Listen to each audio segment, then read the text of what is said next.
আসসালামু আলাইকুম। পৃথিবীর সর্বশ্রেষ্ঠ মানব এবং রাসূল হলেন আমাদের প্রিয় নবী হযরত মুহাম্মদ সাল্লাল্লাহু আলাইহি সাল্লাম। নবীজির আদর্শ আমাদের জন্য শিক্ষা, আর তা নিয়ে 2015 সালে ইরানে তৈরি করা হয়েছিল সর্বকালের শ্রেষ্ঠ একটি সিনেমা, যার নাম ছিল Muhammad the Messenger of god. এই মুভিতে নবীজির জন্ম থেকে শুরু করে আরব জাতির বর্বর ইতিহাস তুলে ধরা হয়েছে। পাশাপাশি নবীজির জন্মের সময় আল্লাহর গড় মুসলিম উম্মার প্রাণকেন্দ্র পবিত্র কাবা শরীফকে যখন শত্রুরা ধ্বংস করতে এসেছিল, তখন আল্লাহ পাক তার প্রতি বিশ্বাসীদের জন্য নিদর্শন হিসাবে কিভাবে শত্রুদের প্রতিহত করে পবিত্র কাবাঘরকে রক্ষা করেছিল সে ঘটনা তুলে ধরা হয়েছে। তবে শুরু করার আগেই বলে রাখি, মুভিতে কোথাও নবীজির চেহারা মোবারক দেখানো হয়নি, তাই কোনো দ্বিধা ছাড়াই পুরো ভিডিওটি শেষ পর্যন্ত দেখুন। আরব সমাজ যখন অন্ধকারে ডুবেছিল, সময়টা ছিল ঠিক তখনকার, যখন আমাদের প্রিয় নবী পৃথিবীতে ভূমিষ্ঠই হয়নি। সেই সময়টাকে বলা হতো আয়ামে জাহিলিয়ার যুগ, অর্থাৎ অজ্ঞতার যুগ। আরব সমাজে সেই সময়ে আইন কানুন রীতিনৈতিকতার কোনো বালাই ছিল না। বেহায়াপনা এবং অশ্লীলতা পুরা সমাজ যেন ডুবেছিল। সেই সময়ে নারীদের কোনো অধিকারই ছিল না, তাদের উপর করা হতো নানা ধরনের অত্যাচার ও নির্যাতন। এমনকি অনেক সময় কন্যা সন্তানদের জীবন্ত কবর দেয়া হতো। এতে মানুষের মনে বিন্দুমাত্র দ্বিধা কাজ করতো না। নারীদেরকে সেই সময় ভোগের পণ্য মনে করা হতো। এমনকি বাজারে নারী পুরুষ উভয়কেই দাসদাসী হিসাবে বেচাকেনা করার রীতিও ছিল। সেই সময় বিভিন্ন প্রান্ত থেকে মুসলিমরা মক্কায় কাবা তাওয়াফ করার জন্য আসলেও কাবাঘরের ভিতরে রাখা ছিল 360টি মূর্তি।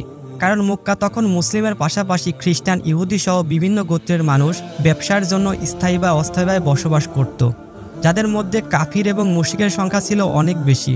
তাদের দাপটও ছিল অনেক বেশি। এরপর সময়টা 570 খ্রিস্টাব্দের। তখন মক্কার নেতা ছিলেন নবীজির দাদা এবং কুরাইশ বংশের প্রধান আব্দুল মুত্তালিব। তিনি কাবাঘরের রক্ষণাবেক্ষণের দায়িত্বও ছিলেন, আর নবীজি তখন মায়ের গর্ভে ছিল। এর মধ্যে হঠাৎ একদিন আরবে বিশাল এক হস্তি বাহিনীকে দেখা যায়, যারা ক্রমশ মক্কার দিকে এগিয়ে আসছে, আর মানুষজন তাদের ভয়ে বাড়িঘর ছেড়ে পালাচ্ছে। কারণ সেই হস্তি বাহিনীকে প্রতিহত করার শক্তি তাদের ছিল না। এমনকি ততক্ষণে সেই বাহিনী মক্কার অনেককে ধরে নির্যাতন করতে শুরু করেছে এবং নবীজির দাদা আব্দুল মুত্তালিবের 200 উট সহ মক্কাবাসীর সমস্ত উট কেড়ে নিয়েছে, যাতে তারা তাদের সঙ্গে লড়াই করতে না পারে। ঠিক তখনই দেখা যায় নবীজির চাচা আবু তালিব এসে আব্দুল মুত্তালিবকে মক্কার পরিস্থিতি সম্পর্কে জানায় এবং বলে যে ওই হস্তি বাহিনীর সাথে বিবাদ করে আমরা পারবো না বাবা, বরং আমরা আত্মসমর্পণ করি। আব্দুল মুত্তালিব তখন ছেলে আবু তালিবকে সাথে নিয়ে রওনা দেয় হস্তি বাহিনীর সাথে দেখা করার জন্য। আর এই হস্তি বাহিনীর প্রধান হলেন মক্কার পার্শ্ববর্তী এলাকার ইয়ামেনের শাসক আব্রাহা, যে ছিল অনেক ক্ষমতা ও শক্তির অধিকারী। মূলত আরব সমাজ তখন অন্ধকারে ডুবে থাকলেও পৃথিবীর বেশিরভাগ মানুষ এটা জেনে গিয়েছিল যে ইসলাম হলো পৃথিবীর সর্বশ্রেষ্ঠ ধর্ম এবং সত্য ধর্ম। তাই বিভিন্ন প্রান্তের মানুষ তখন দলে দলে ইসলাম গ্রহণ করেছিল এবং হজ করার জন্য মক্কায় ছুটে আসতো। ইসলাম ধর্ম এবং কাবার এতটা গ্রহণযোগ্যতা দেখে আব্রাহা তার ক্ষমতার দাপটে ইয়ামেন রাজধানী সানাতে হুবহুব কাবার মতো একটা গির্জা তৈরি করেছিল। কারণ আব্রাহা চেয়েছিল মানুষ খ্রিস্টান ধর্ম গ্রহণ করুক এবং তার তৈরি গির্জাতে বেশি বেশি মানুষ আসুক। কিন্তু আব্রাহা যখন দেখে যে তার চাওয়া কোনোভাবে পূরণ হচ্ছিল না, আব্রাহা তখন রাগে এবং ক্রোধে ফেটে পড়ে। সে কারণে আব্রাহা একদিন সিদ্ধান্ত নেয় যে কাবাঘরকে সে ভেঙে দিবে। তাই আব্রাহা তার 60,000 সৈন্য এবং 13টি হাতি নিয়ে মক্কার দিকে আসতে থাকে। এর মধ্যে আব্দুল মুত্তালিবও সেখানে পৌঁছে যায় এবং আব্রাহারকে বলে, আমি আপনাকে সতর্ক করছি, আপনি যেই ঘরটি ধ্বংস করতে চাইছেন সেটা আল্লাহর ঘর, তাই এসব বিপজ্জনক কাজ থেকে দূরে থাকুন। কিন্তু আব্রাহা তার কোনো কথাই শুনতে চাইছিল না। আব্দুল মুত্তালিব তখন তাকে বলে যে আপনি আমার উট ফেরত দিন। এ কথা শুনে আব্রাহা বেশ অবাক হয়ে যায় আর বলে যে আমি আপনার প্রিয় উপাসনায় ধ্বংস করে দিচ্ছি, যেখানে আপনার বাবা এবং দাদারা ইবাদত করেছিল। ফলে আপনার তো মান সম্মান আর প্রতিপত্তি সবকিছু আজ ধুলোয় মিশে যাবে। অথচ এই সকল বিষয় চিন্তা না করে আপনি কিনা এসেছেন আমার কাছে উট ফেরত নিতে। আব্দুল মুত্তালিব তখন বলে যে আমি আমার উটের মালিক, তাই আমি শুধু আমার উট চাইতে এসেছি। কিন্তু এই মক্কা এবং কাবাঘরের মালিক হলেন মহান আল্লাহ তাআলা। আমি নিশ্চিত আল্লাহ অবশ্যই তার ঘরকে রক্ষা করবেন। উত্তরে আব্রাহা বলে, আজকে আমি ওটা দেখতে চাই যে কিভাবে তোমার আল্লাহ কাবাঘরকে আমার হাত থেকে রক্ষা করে। এরপর আব্রাহা আব্দুল মুত্তালিবকে তার উটগুলো ফিরিয়ে দেয়, আর আব্দুল মুত্তালিব উটগুলো নিয়ে ফিরে আসে তার বাড়িতে।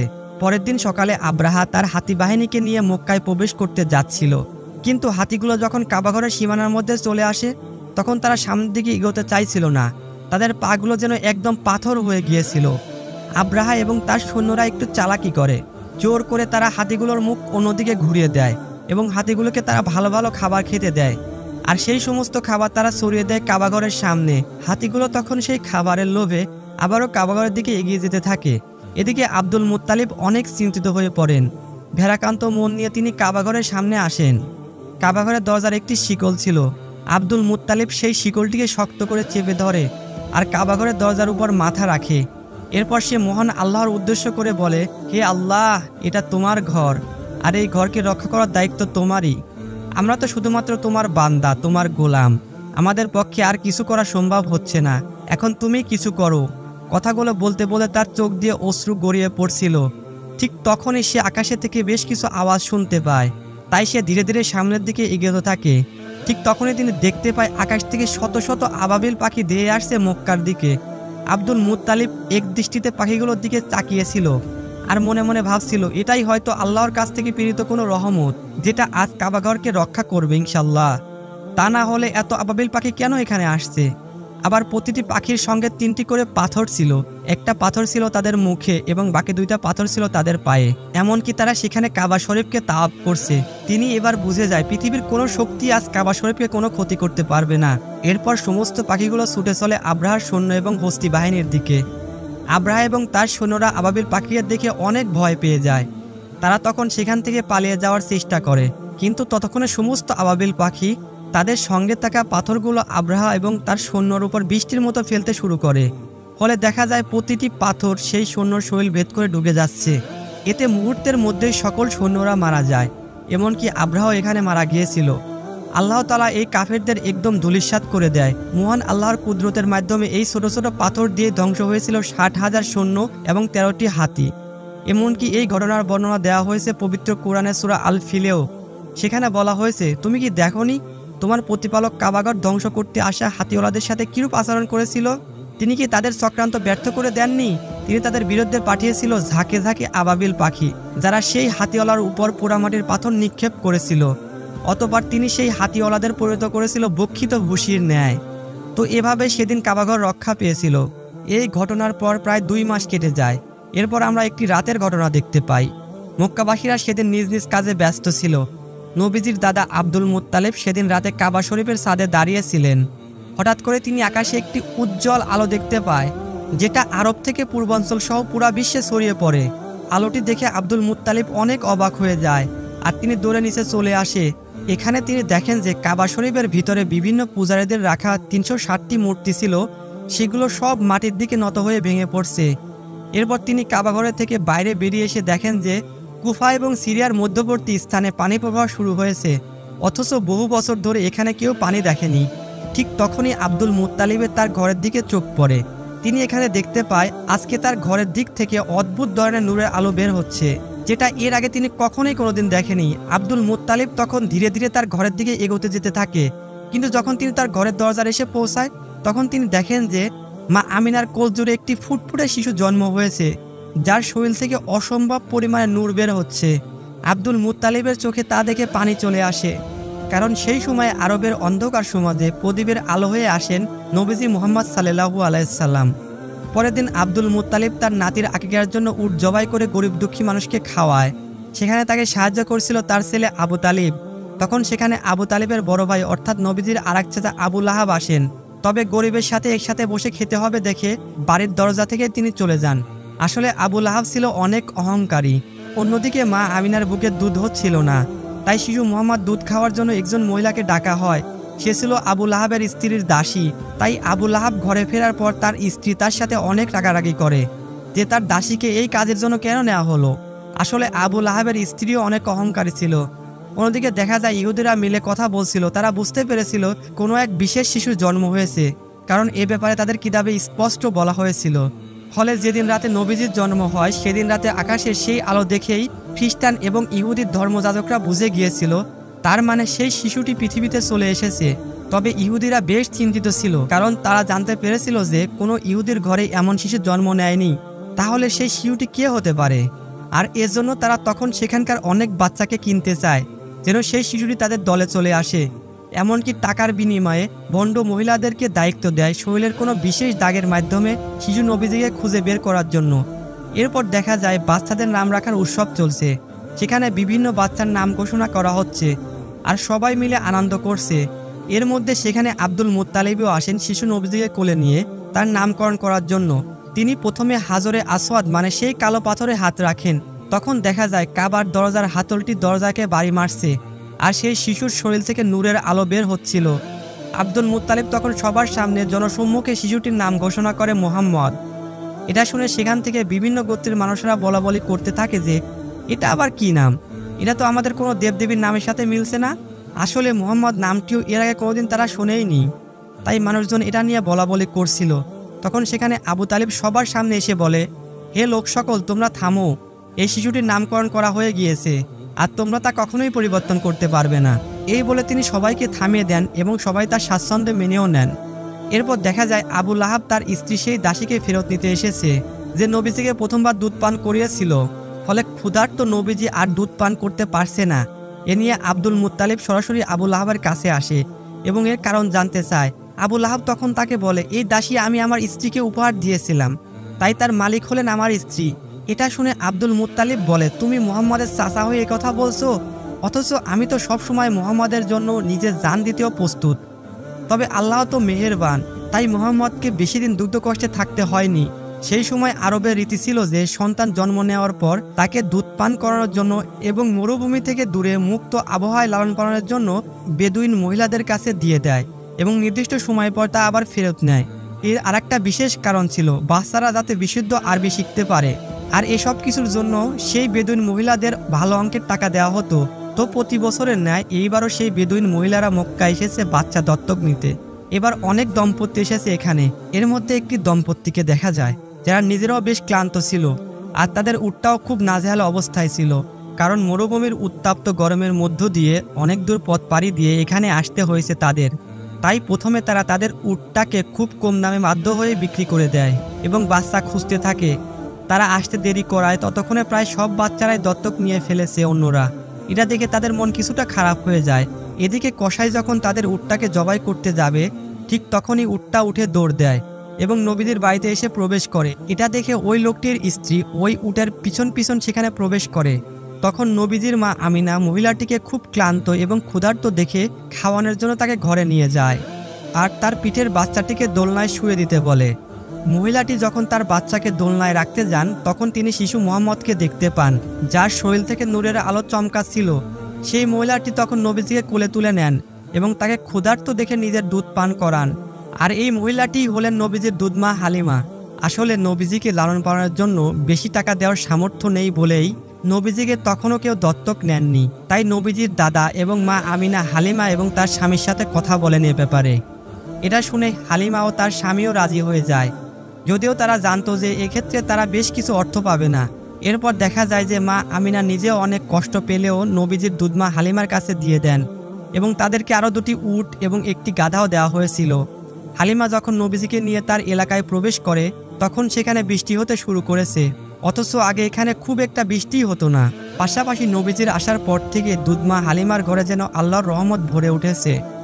আর এভাবে কেটে যায় 2 বছর এবং চুক্তির শেষ হওয়ার কারণে দুধমা হালিমা এবং তার স্বামী মিলে নবীজিকে মা আমিনার কাছে ফেরত দেওয়ার জন্য নিয়ে আসে। নবীজি আসার সাথে সাথেই কাবাঘর পুরা জলজল করে আলো ছড়াচ্ছিল। অন্যদিকে মা আমিনাও নবীজিকে দেখে খুশিতে কেঁদে ফেলে। কিন্তু কাবার আশেপাশে তখন একটা মহামারী রোগ ছড়িয়ে পড়েছিল।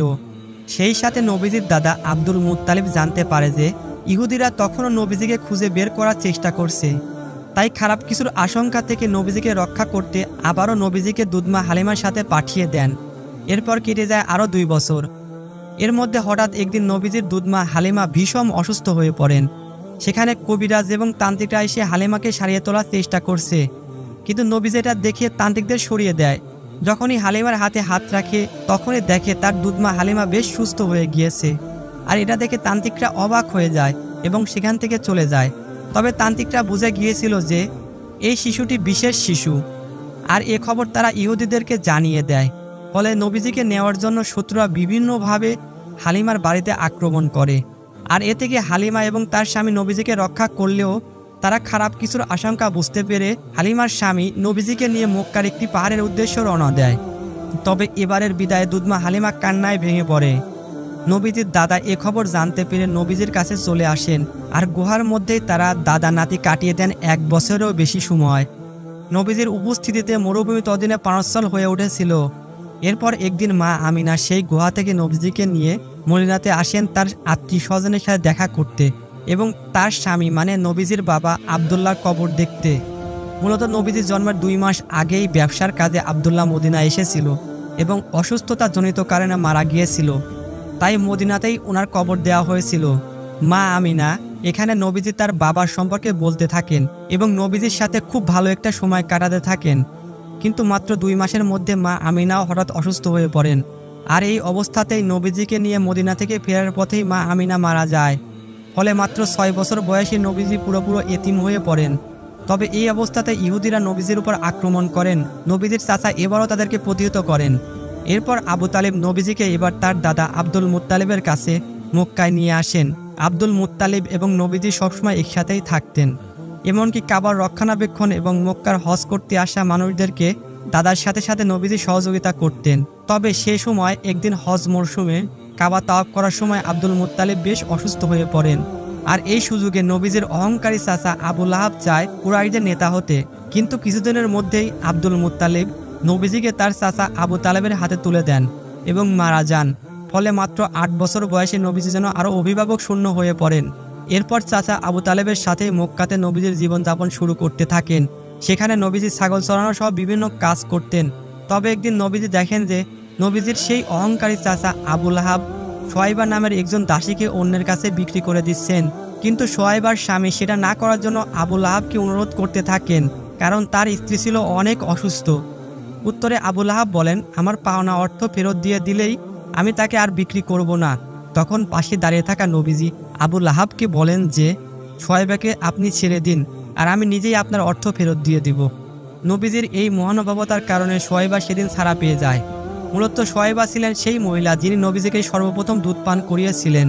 এরপর একদিন নবীজি দেখেন যে একজন লোক তার কন্যা সন্তানকে জীবন্ত কবর দিতে যাচ্ছেন, আর সে সময় লোকটির স্ত্রী তার পায়ে ধরে কান্না করে এবং এটা না করার জন্য অনুরোধ করছেন।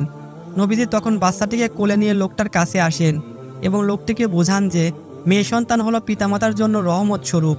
নবীজির কথা শুনে লোকটার মন মায়ায় ভরে যায় এবং তারা তার কন্যা সন্তানকে গ্রহণ করেন।